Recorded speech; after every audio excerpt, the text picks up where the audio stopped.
আসসালামু আলাইকুম রহমতুল্লাহ। এর অন্তর্বর্তী সরকারের দায়িত্ব নেওয়ার পর ডক্টর মোহাম্মদ ইউনূস এবার নিয়ে দ্বিতীয়বার জাতিসংঘের অধিবেশনে যোগদান করছেন।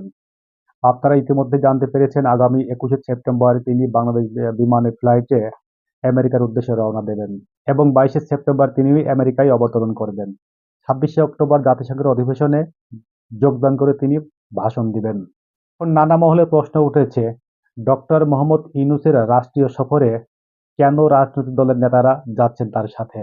এটা নিয়ে বিশেষ মহলে বিভিন্ন পর্যায়ে কিন্তু সমালোচনার জন্ম দিয়েছেন।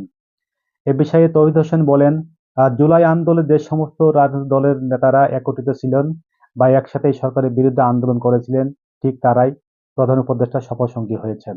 সহকারী প্রেস সচিব ফয়েজ আহমেদ বলেন, যে সমস্ত রাজনৈতিক দলের নেতারা জুলাই আন্দোলনের অগ্রণী ভূমিকা রেখেছিলেন, ঠিক সেই সমস্ত নেতারাই সেখানে যাচ্ছেন।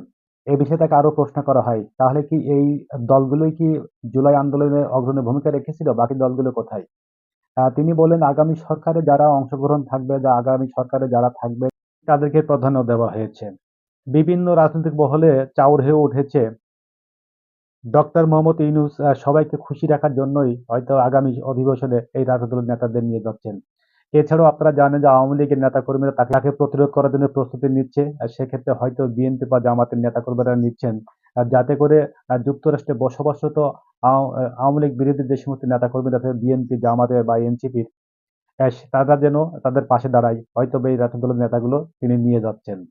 এদিকে বিবিসির রিপোর্টে জানা গেছে বহির্বিশ্বে প্রচার করার জন্য হয়তোবা বহির্বিশ্বে প্রচার করতে চাচ্ছেন তারা যে জুলাই আন্দোলনে যে সমস্ত রাজনৈতিক দলের নেতারা অংশগ্রহণ করেছিলেন তারা যে এখনো একত্রিত আছে আর তারা যে এখনো তাদের ভিতরে ভাঙন সৃষ্টি হয় হয়তোবা এটাই প্রমাণ করার জন্য ডক্টর মোহাম্মদ ইউনূস এই রাজনৈতিক নেতাগুলো নিয়ে যাচ্ছেন। এটা নিয়েও কিন্তু বেশ মানুষের মধ্যে একটা কৌতূহল সৃষ্টি হয়েছে।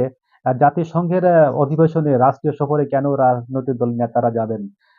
এ বিষয়ে কিন্তু অন্য দলের নেতারাও বেশ ক্ষুব্ধ হয়েছেন।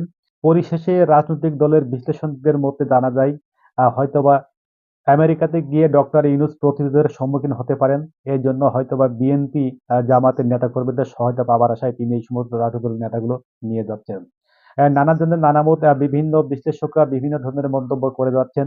এখন দেখার বিষয় আগামী কয়েকদিন আমেরিকাতে রাজনীতিতে কি ঘটে যায়, এটাই সবচেয়ে দেখার বিষয়। আপনারা সবাই ভালো থাকবেন। আসসালামু আলাইকুম ওয়া রাহমাতুল্লাহ।